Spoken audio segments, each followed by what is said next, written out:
کس نام سے ہمیں پہچانا جاتا ہے؟ اگر ہمیں کوئی بندہ تلاش کرے تو ہمیں کس نام سے لوگ تلاش کرتے ہیں؟ ہماری فیکٹری کے نام سے تلاش کرتے ہیں تو یہ تو بڑی گھٹیا نسبت ہے بھائی. فیکٹری کی وجہ سے میری پہچان ہے کہ نہیں ہے جی وہ صحابہ والے، وہ فلانے والے، وہ فلانے والے. اگر تو فیکٹریوں کی وجہ سے پہچان ہے تو غلط کام. اگر کسی بیکری شاپ کی وجہ سے ہماری پہچان ہے کہ جی فلاں بیکری والے، تو پھر تو بڑی گھٹیا نسبت ہے ہمارے ساتھ. ہم تو بیکری کی طرف منسوب ہو کے جا رہے ہیں. ہماری نسبت ہو رسول اللہ کی طرف صلی اللہ علیہ وسلم. محمدی ہونا ایک پہچان ہے ہماری. کسی شہر کے گول گپے مشہور ہو گئے تو کیا ہوا، کسی شہر کا فلودہ مشہور ہو گیا تو کیا ہوا، کسی شہر کا کپڑا مشہور ہو گیا، کسی جگہ کے چاول مشہور ہو گئے، کسی جگہ کے ڈرائی فروٹ مشہور ہو گئے. تو یہ تو کوئی کمال کی بات نہیں ہے. مدینہ میں صحابہ کرام کے ساتھ جو نسبتیں تھیں قرآن اس کا ذکر کرتا ہے کہ فیہ رجال یحبون ان یتطہروا واللہ یحب المطہرین. مسجد قباء میں بیٹھنے والے ایسے لوگ ہیں کہ جو بڑی اچھی طہارت کرتے ہیں. ان کی طہارت کی تعریف ہو رہی ہے استنجے کی. اللہ کے ہاں استنجا بھی اچھے طریقے سے کرو تو قرآن اس کا ذکر کرتا ہے. صحابہ کرام کے استنجے کا ذکر بھی ہے کہ جب پیشاب سے فارغ ہوتے ہیں بڑی اچھی طہارت کرتے ہیں.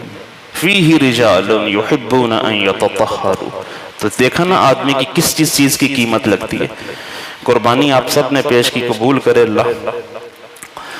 حدیث میں آتا ہے جب بندہ اللہ کے نام پہ قربانی پیش کرتا ہے اس کا چہرہ قبلے کی طرف کرتا ہے. سنت یہ ہے کہ قربانی کے جانور کا چہرہ قبلے کی طرف کرو.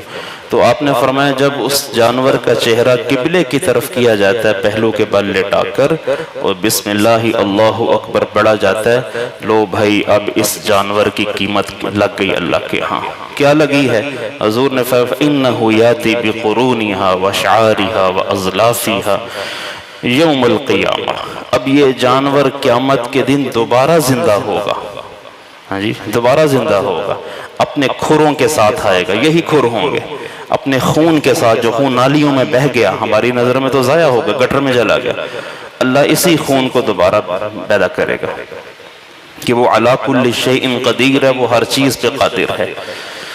تو آپ نے کہا وہ جانور اپنے کھروں سمیت آئے گا، اپنے بالوں سمیت آئے گا، اپنے سینگوں سمیت آئے گا، اور پھر اس کا وزن نیکیوں کے پلڑے میں 70 گنا بڑھا کے کیا جائے گا. جو بندے کی نیکیوں میں اس کو شامل کیا جائے گا. پھر ایک اور حدیث میں آپ نے کہا یہ جانور قیامت کے دن پل صراط پر سواریاں بنیں گے تمہارے لیے. لہذا فطیبوا بہا نفسا، خوش دلی سے قربانیاں کیا کرو بھائی، خوش دلی سے. اللہ کی راہ میں جب خرچ کرنے کا وقت آئے تو پھر ہاتھ پیچھے نہیں کرنا چاہیے، ہاتھ بڑھا دینا چاہیے کہ جو اللہ کے نام پہ چیز وقف کی جاتی ہے، خرچ کی جاتی ہے، 70 گنا بڑھا کر اللہ اسے واپس کرتا ہے. فَهُوَ يُخْلِفُهُ، یہ الفاظ ہیں قرآن کے.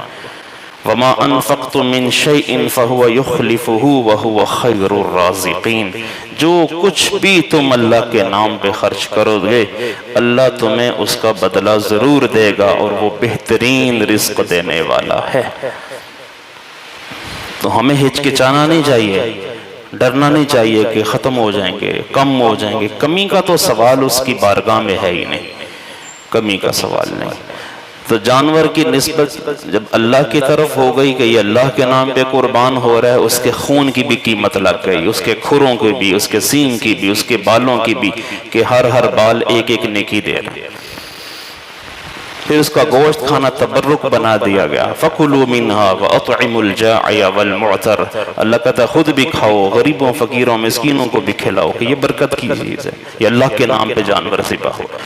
غرض دنیا کی جو چیز بھی اللہ کی طرف بھائیو منسوب ہوگی اس کی قیمت لگ جائے گی.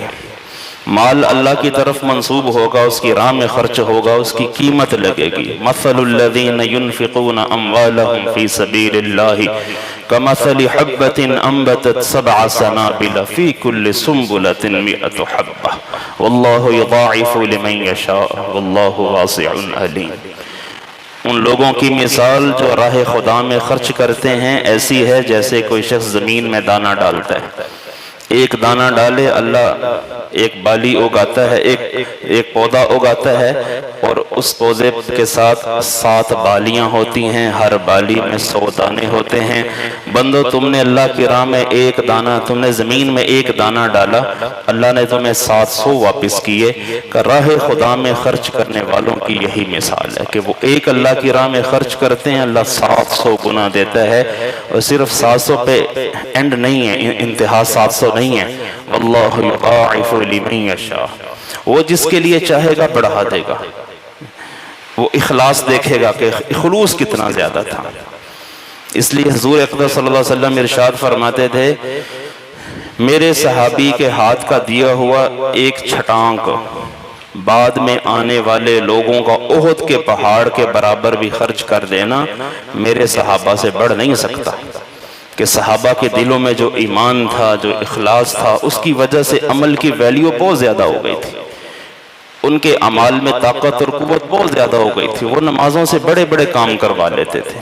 اس وقت ہمارے لوگوں کا جو مسئلہ بنا وہ رزق بنا ہوا نا، حالانکہ رزق مسئلہ نہیں ہے۔ وہ کیوں نہیں ہے؟ کیونکہ اللہ نے اپنے ذمہ لے رکھا ہے، تو ہمیں اللہ پہ اعتماد نہیں ہے کہ وہ دے گا ہمیں، اور آج تک دیتا آیا ہے، ہماری اوقات سے، حیثیت سے بڑھ کے وہ نوازتا رہا ہے، آئندہ بھی وہ نوازتا رہے گا۔